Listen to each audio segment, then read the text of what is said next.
بالجاه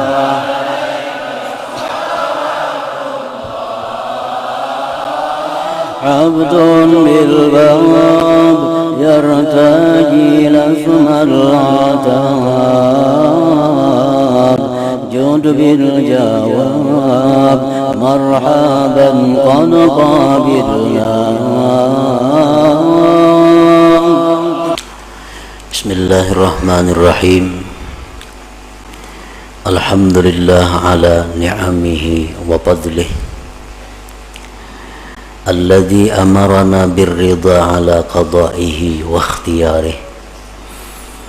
أشهد أن لا إله إلا الله وحده لا شريك له في ألوهيته وربوبيته، وأشهد أن سيدنا محمدا عبده ورسوله خير خلقه، صلى الله وسلم على سيدنا ومولانا محمد نور عرشه وعلى آله وأصحابه وذريته وأتباعه. أما بعد. Yang kita hormati dan kita cintai para habaib, para alim ulama, muhibbin, hadirin hadirat rahimakumullah. Pertama-tama kita memanjatkan puji dan syukur kehadirat Allah Subhanahu wa ta'ala yang telah mengumpulkan kita bersama-sama di majelis yang penuh berkah ini, dan semoga Allah selalu mengumpulkan kita di dalam tempat-tempat kebaikan dan takwa. Kemudian kita juga mengucapkan, menghaturkan puji dan syukur kehadirat Allah Subhanahu wa ta'ala yang mana sampai saat ini kita masih digolongkan dalam golongan orang-orang yang menuntut ilmu, dan kita mohon doa kepada Allah agar sampai akhir hayat kita dimasukkan dalam golongan orang-orang yang menuntut ilmu.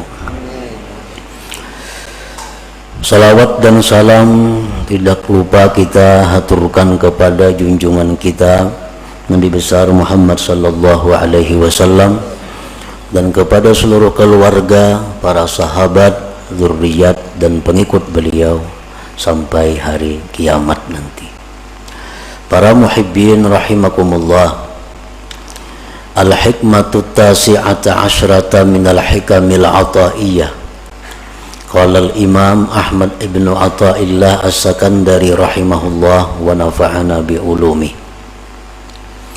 Hikmah yang ke-19 dari Al-Hikam, berkata Al-Imam Ahmad bin Athaillah As-Sakandari rahimahullah,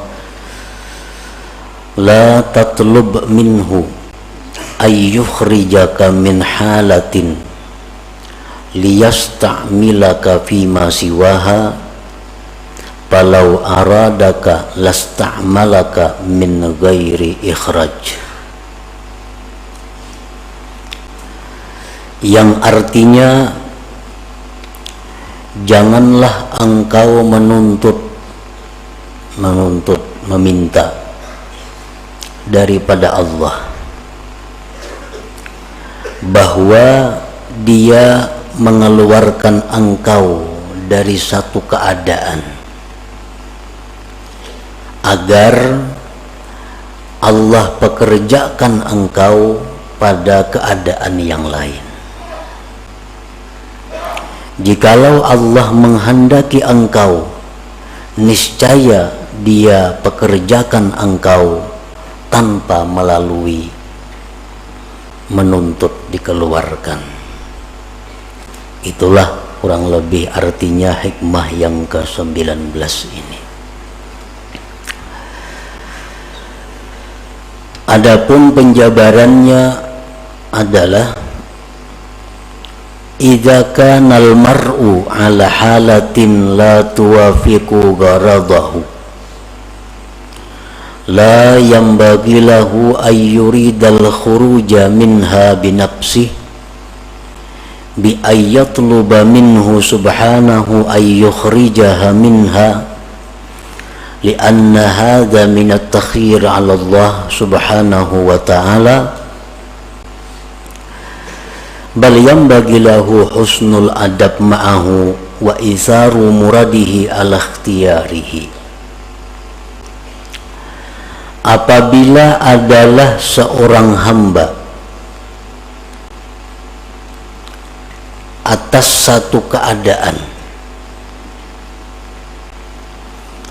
yang mana keadaan itu tidak sesuai dengan yang dimaksudnya, apabila kita berada pada satu keadaan yang kada sesuai dengan keinginan kita,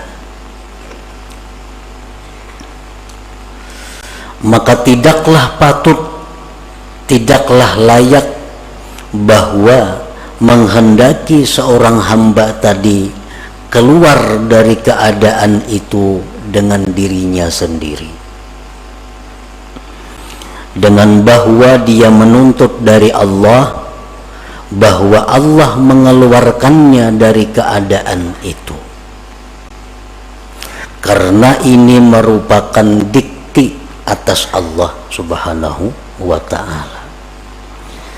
Bahkan sayogianya semestinya bagi dia berbaik adab beserta Allah dan mengutamakan apa yang dikehendaki Allah atas pilihannya itu sendiri.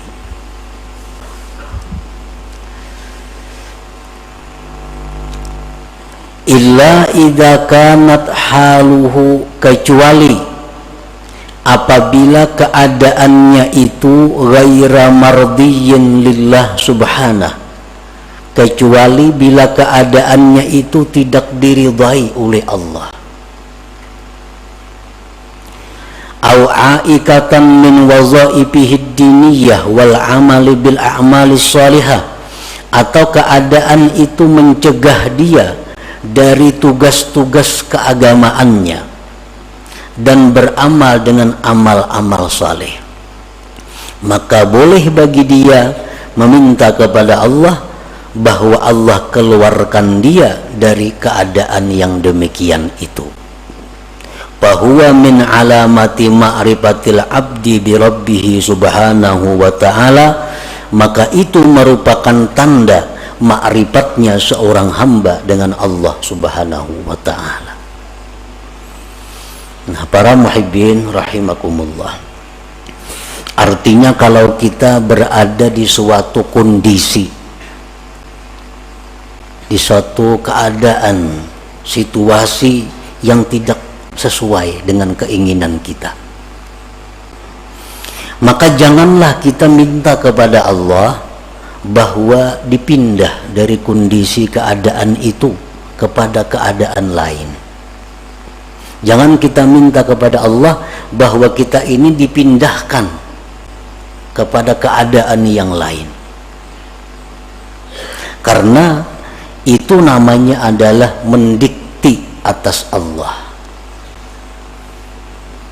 Hendaknya kita menerima keadaan itu dan berbaik adab beserta Allah, dan inilah merupakan pilihan Allah yang dia utamakan daripada pilihannya sendiri.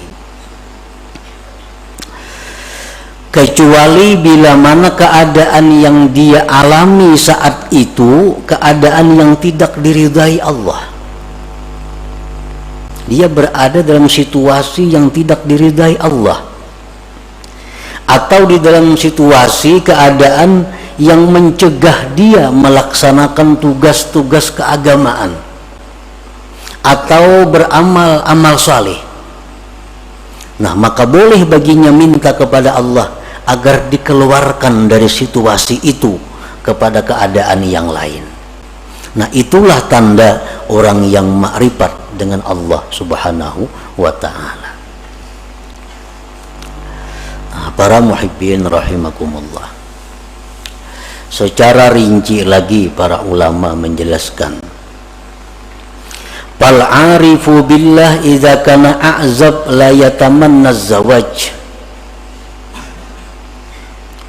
Orang yang sudah kenal dengan Allah itu, apabila dia tidak mempunyai pasangan, baik bujang, duda, janda, dia tidak minta kepada Allah agar diberi jodoh. Nah, ini orang yang arif dengan Allah. Ini bujang atau duda atau janda, kada berpasangan lah. Nah itu ngarannya satu keadaan. Ini keadaannya bujang, keadaannya kada balaki, kada bebini. Inya kada minta kepada Allah agar diberi jodoh, kada minta.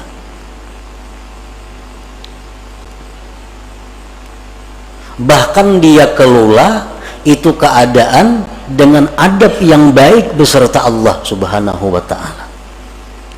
Artinya dia terima keadaan itu dengan baik, dan dia menganggap inilah sudah pilihan Allah untuk diriku.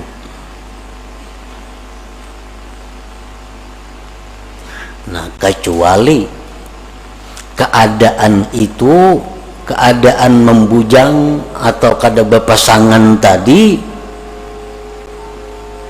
sudah mengganggu dia daripada ibadah kepada Allah. Sudah mengganggu dia untuk menjalankan tugas-tugas wirid-wiridnya. Orang kada berpasangan, banyak godaan-godaan, timbul kadang-kadang pikiran syahwat. Nah, dan keadaan itu terus mendesak sehingga membuat dia gelisah, membuat dia sembahyang kada khusyuk lagi, membuat wirid-wiridnya terlantar karena menahan godaan-godaan ini. Nah, kalau sudah demikian halnya, dia boleh minta kepada Allah agar diberi pasangan hidupnya. Nah, selama ibadahnya teratur baik, selama dia bisa menjaga diri dari hal-hal yang diharamkan, dia tidak akan minta jodoh kepada Allah, karena itu menganggap sudah pilihan Allah yang terbaik bagi dirinya. Nah, itu contoh orang bujang atau duda janda nang ma'rifat kepada Allah Subhanahu wa ta'ala. Jadi kadang minta jodoh lawan Tuhan, apalagi mencari jodoh manusia ke situ kamari. Lawan Tuhan aja kadang minta jodohnya.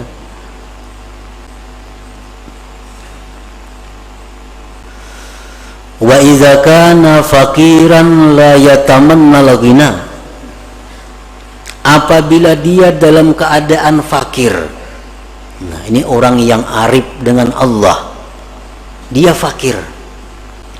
Dia kada akan minta kepada Allah kekayaan. Dia terima kefakiran itu dengan ridha, dan dia anggap inilah pilihan Allah untukku yang terbaik, aku menjadi orang fakir.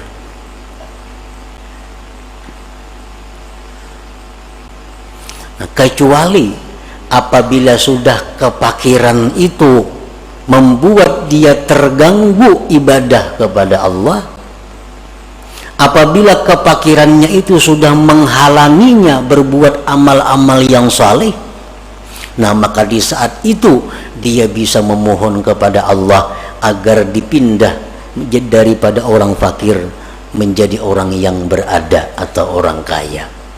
Nah, ini sudah fakirnya sudah sulit nih, sudah kada bisa lagi beribadah kepada Allah.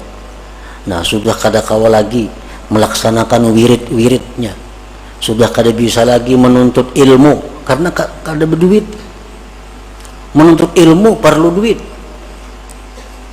Ini sudah kada berduit lagi, menuntut ilmu kada kawa lagi, pikiran kada karuan, beribadah sudah kada nyaman lagi.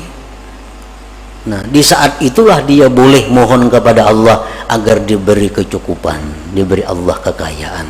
Selama kefakiran itu tidak menghalangi ibadahnya, selama kefakiran itu tidak menghalangi wirid-wirid agamanya, nah maka di saat itu dia ridha dengan keadaan itu dan tidak minta agar dikayakan oleh Allah Subhanahu wa ta'ala.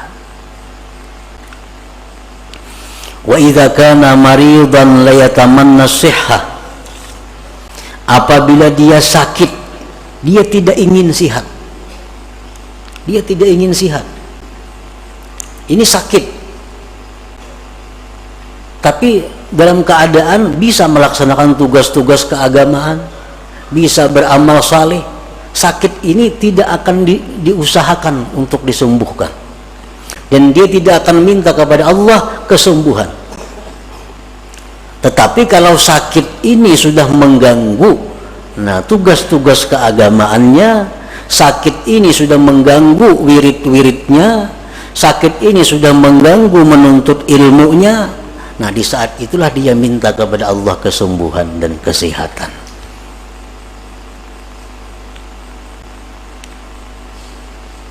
Nah demikian antara lain contoh-contohnya.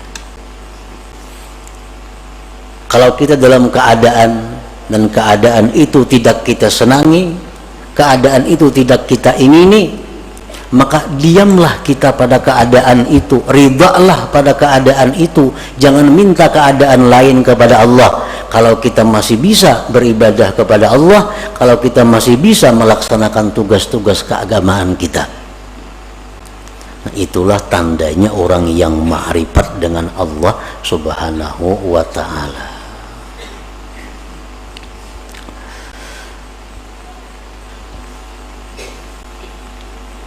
Wa idza kana mutazawwijan la yatamanna al-firaq,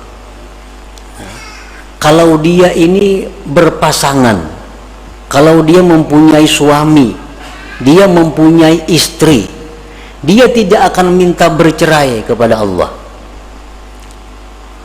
selama dalam berpasangan itu tidak mengganggu ibadahnya kepada Allah, selama tidak menghalangi untuk ketakwaan kepada Allah. Ini beisi bini nang sulit diurus. Ada kadang-kadang manusia diuji Tuhan dengan itu. Ada si bini-bini beisi laki nang susah, nang sulit diurus. Nah ini satu keadaan. Selama keadaan itu tidak mengganggu ibadahnya kepada Allah, selama keadaannya itu tidak mengganggu tugas-tugas keagamaannya, dia tidak akan minta berpisah, dia tidak akan minta bercerai karena ridha dengan keadaan itu. Nah tetapi kalau keadaan seperti ini sudah membuat seorang istri menjadi durhaka, kalau keadaan ini sudah membuat seorang istri jadi berdosa, nah maka seorang istri ini boleh minta kepada Allah agar dicarikan jalan keluar untuk bercerai dengan suami itu. Nah demikian pula suami, kalau sudah keadaan istri demikian membuat suami ini maksiat kepada Allah, membuat suami ini kada bisa lagi beribadah karena bini macam-macam, nah di saat itulah suami minta kepada Allah diberi jalan keluar agar bisa bercerai dengan pasangan ini. Nah, para muhibbin rahimakumullah, karena tidak sedikit seorang istri gara-gara suami dia menjadi maksiat kepada Allah, dan tidak sedikit seorang suami gara-gara istri jadi maksiat kepada Allah. Dan ini sudah terjadi sejak zaman Rasulullah Sallallahu Alaihi Wasallam. Ada salah seorang sahabat yang begitu hendak mati kada bisa mengucap la ilaha illallah. Kenapa sebabnya? Oh ternyata si sahabat Nabi ini seringkali menyakiti hati ibunya gara-gara mengutamakan istrinya. Nah ini istri yang membawa maksiat kepada Allah. Kalau kita sudah punya istri macam ini, hendak berbuat baik lawan ibu bapak, sarik. Nah, hendak memberi kuitan, sarik. Nah ini membuat maksiat. Padahal kedudukan orang tua kita lebih utama daripada istri untuk seorang laki-laki. Untuk seorang laki-laki, kedudukan orang tua lebih utama daripada istri. Kalau istri menghalangi demikian, berarti ini istri membawa maksiat. Nah, di saat itulah dia minta kepada Allah agar diberi jalan keluar untuk meninggalkan istri itu. Nah, demikian pula istri. Ini suami menyuruh ikan pakai pakaian ini, pakaian yang dilarang agama. Kada dituruti sarik laki ini, icam mustika ini, icam mustika itu. Perintah-perintah laki ini bertentangan lawan agama. Nah, berarti ini istri dalam keadaan yang tidak diridhai Allah. Kenapa? Karena menuruti laki jadi maksiat lawan Tuhan. Kada menuruti sarik na laki. Nah, di saat itu seorang istri boleh minta kepada Allah agar diberi jalan keluar berpisah dengan suami itu. Nah, para muhibbin rahimakumullah. Jadi fal aqil ya'rif anna gharada khalqihi ala ibadatu wal ma'rifah kama qala Allah ta'ala wa ma khalaqtul jinna wal insa illa liya'budun. Fa ayyu syai'in ya'uqul ibadah wal ma'rifah yatlubu minallahi ta'ala ay yukhrijahu minhu wa ma la fala. Orang yang berakal, dia mengetahui bahwa tujuan diciptakannya dia itu untuk ibadah. Orang yang berakal itu mengetahui bahwa tujuan Allah menciptakan dirinya itu untuk mengabdi kepada Allah. Allah berfirman, tidak aku ciptakan jin dan manusia melainkan untuk menyembah, mengabdi, beribadah kepadaku. Nah, maka sesuatu apapun yang menghalangi ibadah dan ma'rifat, maka dia akan minta kepada Allah dikeluarkan daripada keadaan itu. Nah, para muhibbin rahimakumullah. Jadi Allah menciptakan kita ini adalah untuk beribadah kepada Allah. Dan kita kada bisa beribadah kepada Allah kalau kada punya sarana dan prasarananya. Allah sediakan kita ini usaha.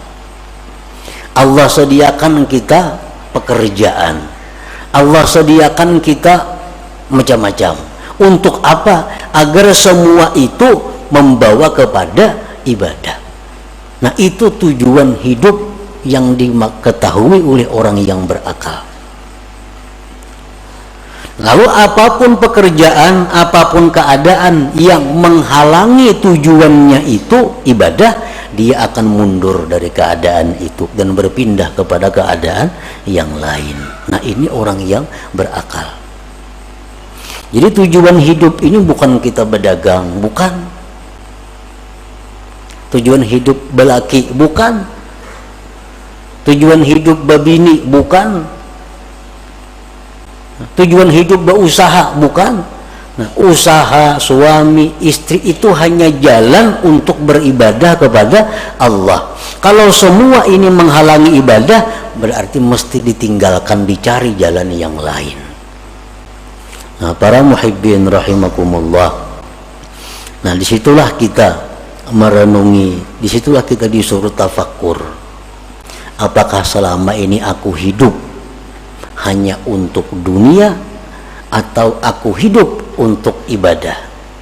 Bila mana aku hidup untuk dunia, berarti aku menyalahi kudrat diriku, fitrah diriku.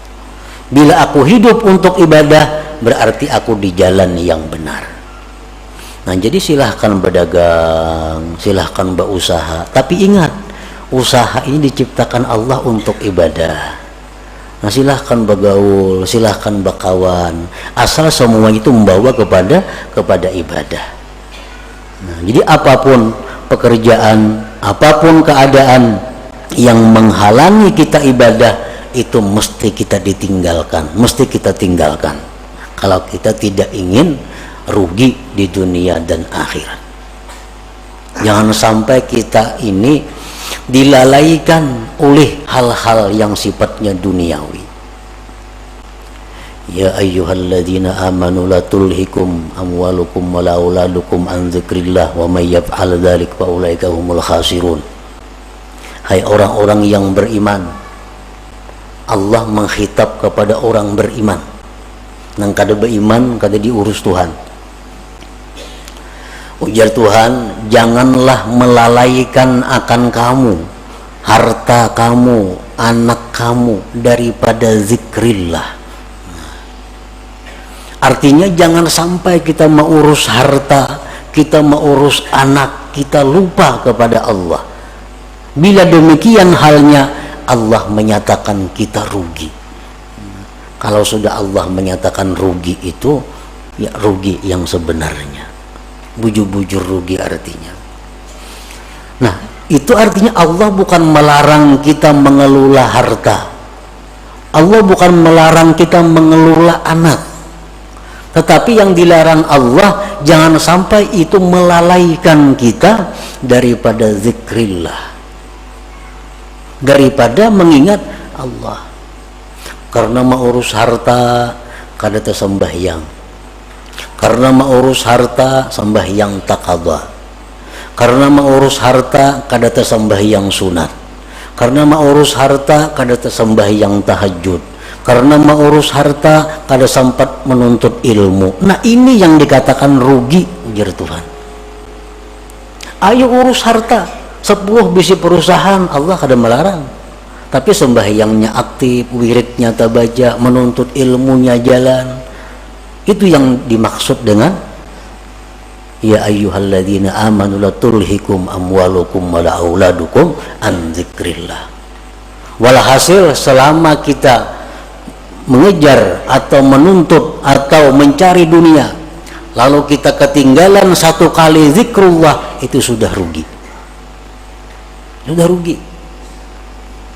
Kenapa? Karena zikrullah yang sekali kita ucapkan itu kekal. Kekal, arti sampai akhirat bisa kita nikmati, bisa kita dapatkan manfaatnya. Sedangkan harta yang kita urus mati-matian ini, begitu kita mati, kita kada akan bisa dapat menikmatinya. Nah, itulah yang dikatakan Nabi Sulaiman alaihissalam.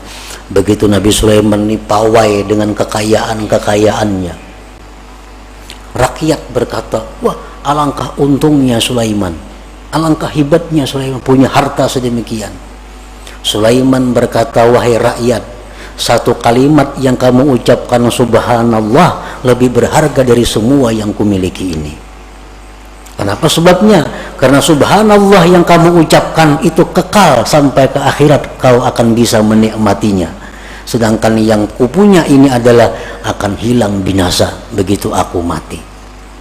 Nah, jadi artinya berapapun besarnya keuntungan yang kita dapatkan daripada mengejar dunia, tapi kita ketinggalan satu perbuatan taat, itu sudah dikatakan Allah khasirun, rugi.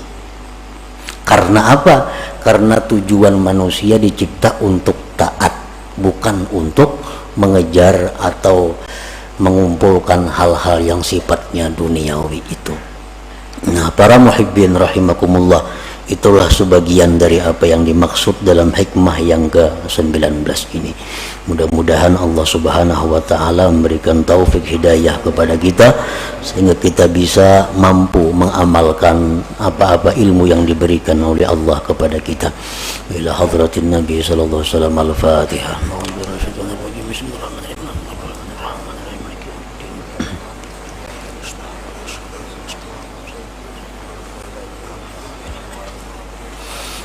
يا الله بها يا الله بها يا الله بحسن الخاتمة يا الله بها يا الله بها يا الله بحسن الخاتمة يا الله بها الله بها يا الله بحسن الخاتم فيا أيها الرجل منه شفاعة صلوا عليه وسلموا تسليما.